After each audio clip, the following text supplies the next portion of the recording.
4 years ago, Wisconsinites revolted in response to a draconian measure gutting many hard-won labor rights. In an occupation of the capital that lasted weeks and drew as many as 100,000 protesters and international news coverage, ordinary people in the state of Wisconsin rose up against anti-worker sentiments pushed by Republican Governor Scott Walker. Since then, Walker has been able to stave off a recall effort and win re-election. Perhaps emboldened by that, he's pushing a controversial bill now curtailing the power of organized labor once more.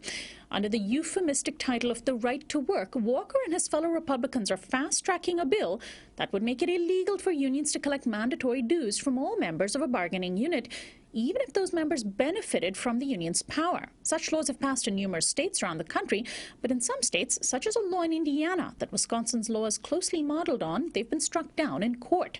Well, just how close is Wisconsin to disempowering its unions? Joining me to answer that question is Jeffrey Sommers, Associate Professor of Political Economy and Public Policy in Global Studies and Africology at the University of Wisconsin-Milwaukee. Welcome to Uprising, Jeffrey.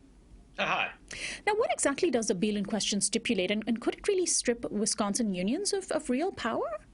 Oh, of course, it absolutely will. Now, this has already been done with the public sector workers with 2011, which is the reason that we had these very, very big protests. It was regarding this Act 10 law, and that essentially stripped public sector workers of these rights. So now Walker is following up with private sector workers with this right to work legislation. Now, it should be said that the police and the firemen are actually exempted from this. So these are the two sectors that I guess will not have the right to work in the language of the Wisconsin Republican Party.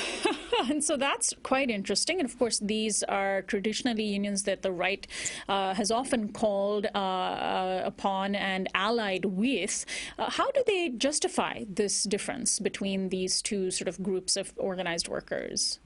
Well, they really don't. And of course, it really represents a massive contradiction between the rhetoric and the reality of what they're doing.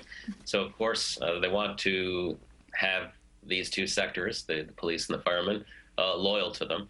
And, of course, the governor seems to think that perhaps, I guess, the police are a kind of Praetorian guard, which need to be treated well. But of course, if one looked at it purely from the perspective of the discourse of the Republican Party in Wisconsin, we would say that they're being treated terribly